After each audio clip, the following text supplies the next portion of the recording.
with the brick, and then the window's gonna be the gray. Yeah. So it's all flip flops. Just got woken up by loud noises. Didn't want to get up at all. It's the town bringing more leaves. So we have this relationship with the Chepachet town, like the city of Chepachet, and they'll bring us all of the residents' leaves. So you look at it, and it's got like the bags, and there's Tim telling them what to do. And we also I got a text from one of our neighbors. He's a hunter. He uses a bow to hunt, and he should be by any minute. He's gonna go hunt in the back of our woods for a deer. Truck is back again.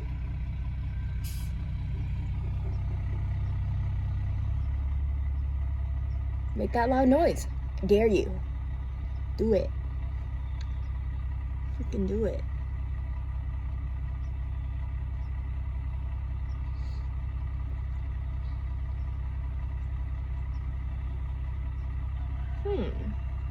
Okay, so the bar moved up.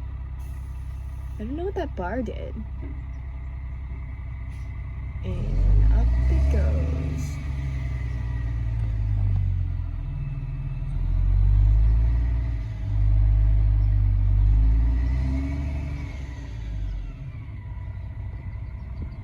Where are the leaves? Where are the leaves?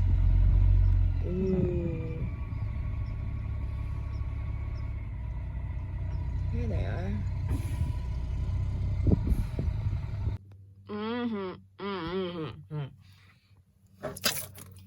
I just discovered a new way to water my plants using water when I'm brushing. But I gotta be less messy than that. Alrighty-o, I'm dressed, ready for the day. Got my somewhat normal clothes on because I have a showing to a prospective tenant at my apartment. But I'm ready to go. Backpack, let's get out of here. Our hunter friend is here. I'm walking back because there's this very strong smell of leaves because they dumped all the leaves. And like, I don't know how to describe the smell, but it's just like wet leaves. It doesn't smell bad, but it smells like wet leaves. So I wanted to share this footage that our hunter friend shared with us. He was able to see this baby deer walk right in front in his path from his tree stand where he's hunting from. And because it was a baby deer, he let it go instead of shooting it and waited for a buck.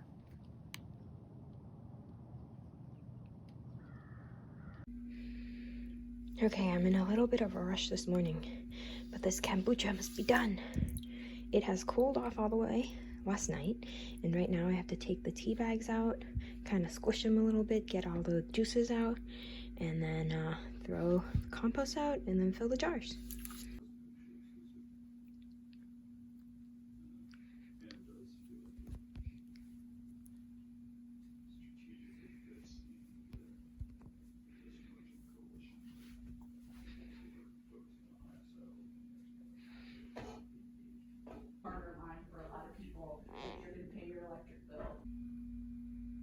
Looks like someone made potatoes and quiche.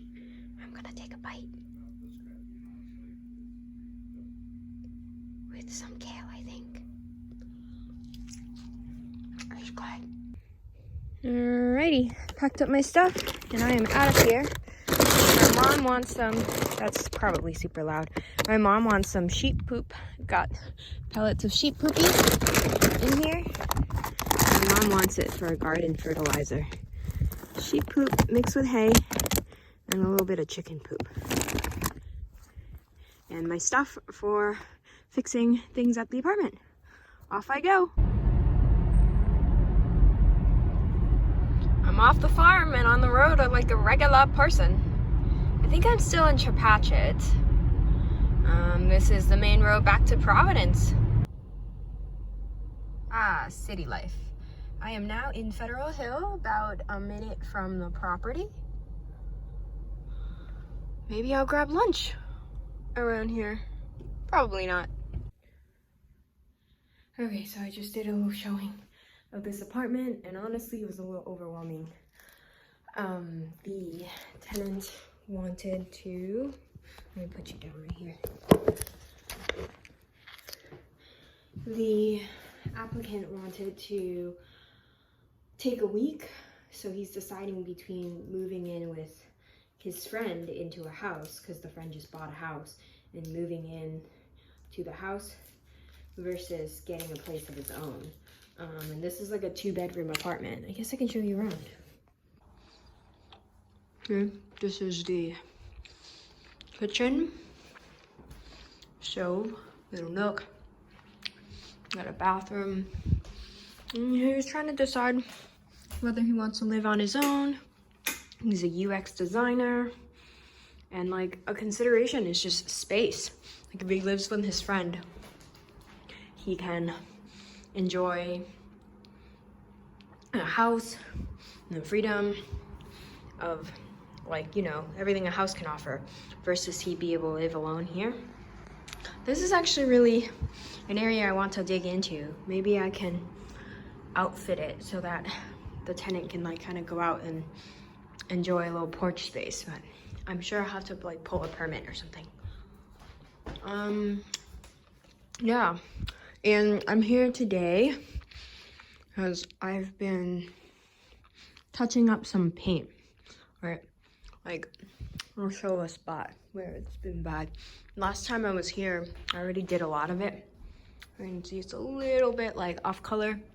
I'm doing the best I can, and it honestly looks a lot better, because before it would look like that, like worse than that. And the wood paneling would show right through, and that looked a lot worse. But the annoying thing, or kind of like the frustrating thing, is a lot of tenants will like ask whether they can paint, like completely paint anyway. I don't want to like waste any effort. Anywho, I'm here now. Ate a piece of chocolate, tried to calm down, going to try to fix the wall some more. Like, see, that doesn't look so good. That doesn't look so good. But the difficult part is like, I don't really feel it's fair to charge the tenants before, like if they've lived here a few years, to charge them and be like, hey, like you like kind of scuffed up the walls. And a lot of times like I can't exactly know. These tenants that moved out, like they've been living here since before I bought the place, so I don't know if they moved in and it was like this. So I gave their full deposit back, and they did a really good job cleaning too, for the most part. And that's something else that tenants will ask. Like, ones that are moving out don't really want to clean, and then new ones that are coming in are like, can you have the place professionally clean? It's not that I can't, but it's pretty expensive to have it professionally cleaned. And the issue is, in the US, housing prices, rents are already really high. So it's not that I can't, it's not that I'm unwilling to, it's just if I do all of that, then in the like actual financial calculations, then I'll have to have the rent be higher. And it's a very interesting position to be in, to be the landowner as opposed to the renter, because I also want to be a human and like have humility, but I also can't control what the market will demand. Like I can somewhat set my rent prices, but I can't really like charge whatever I want. And at some point it's not worth the effort that like I'm like putting in. Like, I hate to say, but it's like my manual labor. Like, I'm here, like I can rent someone, like I can have an agency do it, but that will cost money. So it comes from somewhere. But yeah, it's interesting, and I've gotten more or less used to it, and on most days it's not so bad. So I didn't get very far with my repairs. I mostly just made a mess everywhere. And I am so hungry, and it's so cold here because the heat's not on, because I didn't turn it on because no one is living here. I am going to go to, I think, Federal Tap House. They have a happy hour, which is great because it is 3 o'clock, a little after 3 o'clock, and I'm hungry and I want to eat. And while I'm there, I can do some research about the electrical outlets and how to fix them. So right down the street, there's this guy here who is renovating this apartment, and last time I went in and chatted with him, he ended up giving me a whole box of books, but I'm gonna go in and see what he's up to right now. Awesome. No, for real, like I've wanted to learn all this stuff. Well, like I said, unfortunately, we met a couple of weeks too late. Yeah. Because if you could have seen, like, you know, the fireplace, that wasn't there. Oh wow. So it's just empty. Yeah. Yeah. And then this wall wasn't there. There's a chimney that was exposed. Yep. And I carried all the beadboard over. Yeah. Framed this out, put the bar in. Yeah. Really, just like the whole like built in. Yeah, this that's looking really great. This actually and the color match. Yeah. Well, the color match is nice with the brick, and then the window's gonna be the gray. Yeah. So it's all flip flops. You know what I mean? With the gray gray is the wall, and the white is the trim. So the trim of the window is gonna be that the trim gray. of the window is gonna be the gray, and then the kitchen is the cream with the gray trim. So that was a fail. I'm back in the same spot. Maybe that was like an hour ago. I did not make it to the restaurant. The very nice guy that I was talking to gave me a piece of pizza, and now I'm not as hungry. The apartment seems to be less cold now that I've closed the window. I just need to figure out what I want to do for the rest of the day here. Okay, I'm at my other house. I wanted to come here really quickly because I know I have a piece of glass here that I can use to fix a window at the farm. There they are. I gotta go pick one out. Do you think you'll ever live in a community? I already do. Do you ever think you'll live in a tiny house? Yes. Would you ever live in a community? I already do. Jesus fucking. Would you ever live in a tiny house? No. Why not? Not enough room. For what? My foosball table, my crokinole board, my darts board. All right. What? Would you ever live in a community? Do communities have Taco Bell? Yes. I'll think about it. Would you ever live in a tiny house? No. Why not? I need a workout room. I need a gamer room. Yeah. The community can have that outside of your tiny house. That's not how that works. Would you ever live in a community? Would I ever live in a community Correct. of any kind? Yes. Yes, I would live in a community. Like of the kind that I live in now. No, Oh, why not?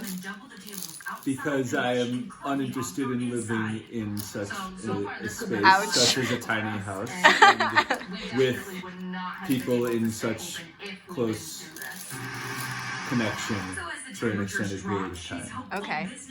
My second question is, would you ever live in a tiny house? No.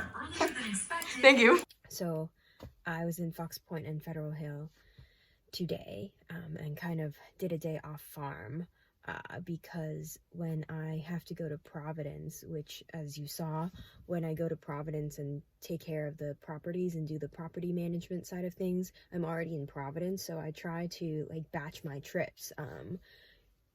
Otherwise I'm at the farm, so I split my time and I do it. I think what I'm trying to say is I do it because it's more carbon efficient and also time efficient, but mostly like the carbon footprint. Every time I'm driving, it's about half an hour or 40 minutes. That's a lot of emissions, so I want to make sure I reduce that as much as possible.